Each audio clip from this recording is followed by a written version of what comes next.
Hello, Wolfpack Nation. I am Chris Pell. I am the host of the Wolfpack Sports Network here on YouTube. Hope you guys are having a good Tuesday today here on this January 16th, 2024. And in today's video, we will be doing a quick breakdown reaction to the Sunday and Monday wildcard games in the NFL this weekend. We now have all divisional round matchups set. We'll do a quick little preview of those two before we get into our predictions later on this week. So, if you like this content, make sure to subscribe to the channel. That is your best way of continuing to show your support is by hitting that subscribe button and liking the video. So make sure to do both of those things.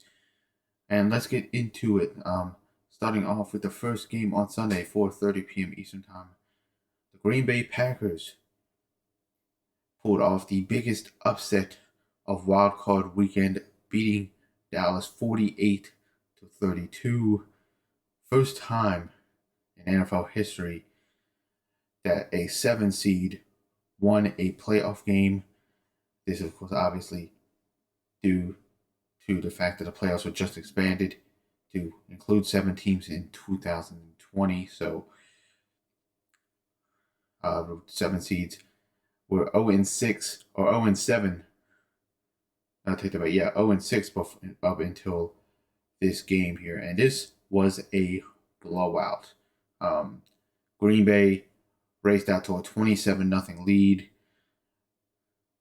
Dallas had got it back down to 18, but Green Bay expanded the lead back out to 48-16 in the fourth quarter before Dallas got a couple of garbage time touchdowns to make the score 48-32. And this was an all-around domination by Green Bay. I know Dallas ended up getting over 500 yards, but a lot of that was in garbage time. Green Bay had 450 total yards on the Cowboys' fifth-ranked defense.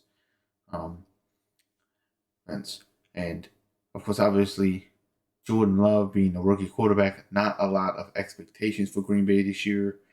The fact that they ended up in the postseason was a surprise on its own, and given how good Dallas has been throughout most of the regular season, it wasn't surprised to see Dallas as a touchdown favorite, as the biggest favorite on the weekend, which is what makes this even more surprising.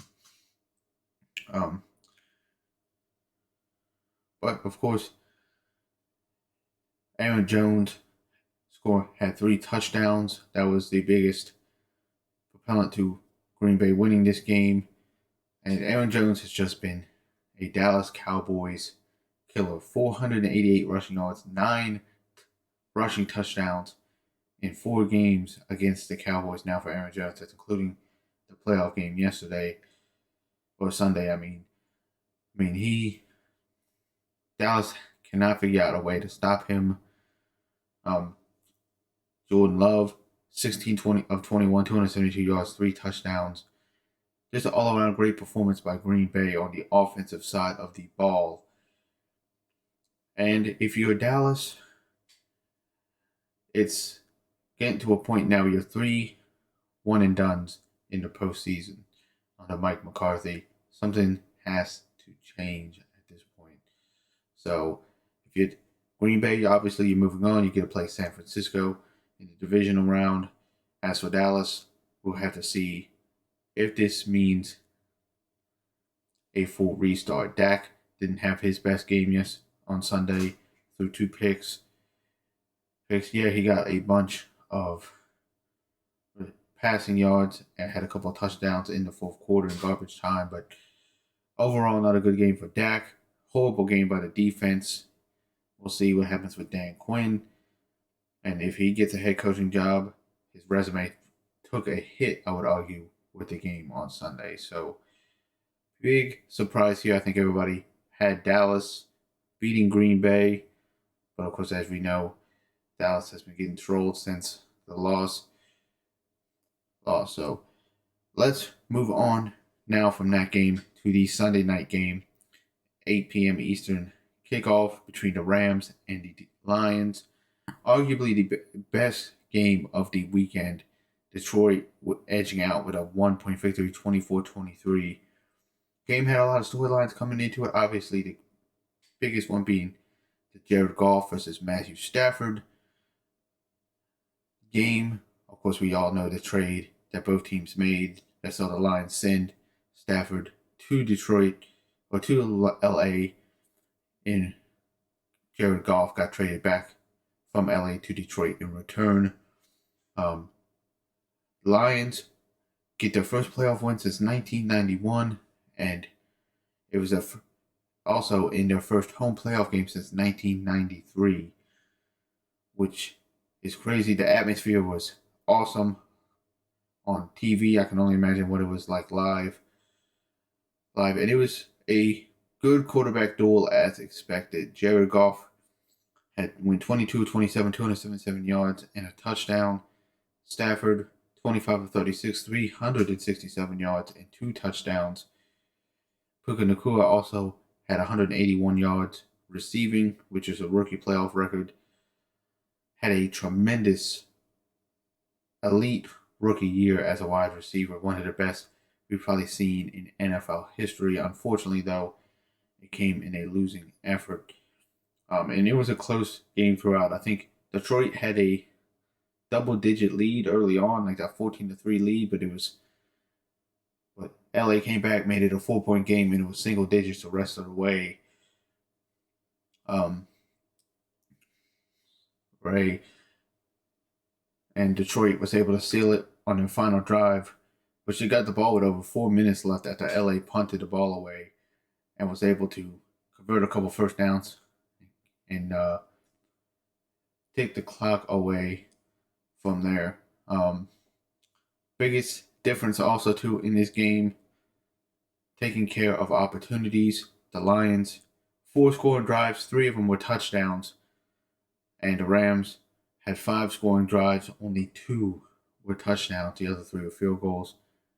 That also a big reason why there was a 1-point game. But overall, this was even, and it sucks that one of these teams had to lose, but of course it had to be the Los Angeles Rams. So Sean McVay, credit to him for getting the Rams on a hot streak late in the season. He's one of the best coaches in the league, obviously. Curious to see how the Rams go from here, considering they got a lot of older pieces on their squad, how they revamped the roster. But Detroit, moving on to the second round, we know that because of the Dallas loss, they're going to host another playoff game. Excuse me. Moving on to Monday, Pittsburgh at Buffalo. Of course, this was originally supposed to be the 1 o'clock Sunday game, but it was pushed back due to the snowstorm that took place in Buffalo. The NFL decided to push it back to Monday, 4:30. Buffalo, with a 31-17 win over Pittsburgh, they had control pretty much the whole game.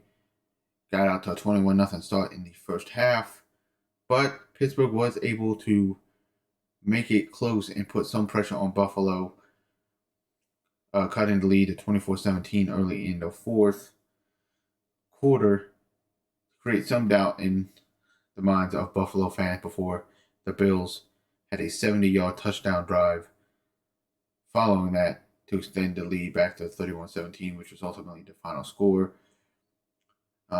Josh Allen, 4 total touchdowns in this game, 3 passing, 1 rushing, had no turnovers, which was a huge difference. We know Josh Allen had a big-time turnover problem during the regular season, 18 interceptions, which I think was a career high for him. But, I mean, really, like I said, this was pretty much all Buffalo, with the exception of a stint the third quarter through the early fourth quarter where Pittsburgh kind of dominated Buffalo there for a minute. But, yeah, Buffalo got the win. There was nothing really surprising happening here. You know, we thought Pittsburgh was going to give Buffalo a little bit of pressure, but too much to handle there. And, of course, big story coming out of this game, Mike Tomlin storming off of the presser obviously, we'll have to wait and see the news on that. See if anything more comes out of that. Obviously, something coming up with his contract here in Pittsburgh. But yeah, Buffalo getting the win. They will now host the Kansas City Chiefs in the divisional round. And the other AFC matchup will be Baltimore and Houston. And then finally, the last game of wildcard weekend to close out. Another surprising outcome here. Tampa Bay blowing out Philadelphia 32-9. So the defending NFC champions are eliminated from the postseason with another first round exit. Kind of same spot Tampa Bay was in last year against Dallas. Right, Tampa Bay, the defending Super Bowl champions, blown out by Dallas on a Monday night game. Same thing happens, ironically, to Philadelphia here against Tampa Bay. And it was all, like I said, it was all Tampa Bay here. They held Philadelphia to 276 yards. The Eagles only had 69 of those yards in the second half. And Tampa Bay's defense not that good, 23rd ranked in the league during the regular season. On top of that, Baker Mayfield came out to play 337 yards, 3 touchdowns despite injury to his ribs and his ankle. All around great game. I think Tampa Bay was up 13-0 early. Had a 16-9 lead at halftime before getting, and then the safety in the third quarter really turned the game around and sealed Tampa Bay's momentum to a blowout victory. So disappointing end to the season if you're Philadelphia. Obviously, they got off to a big start, but it wasn't the same as it was last year when they dominated the league. So Philadelphia or Tampa Bay gets the win there,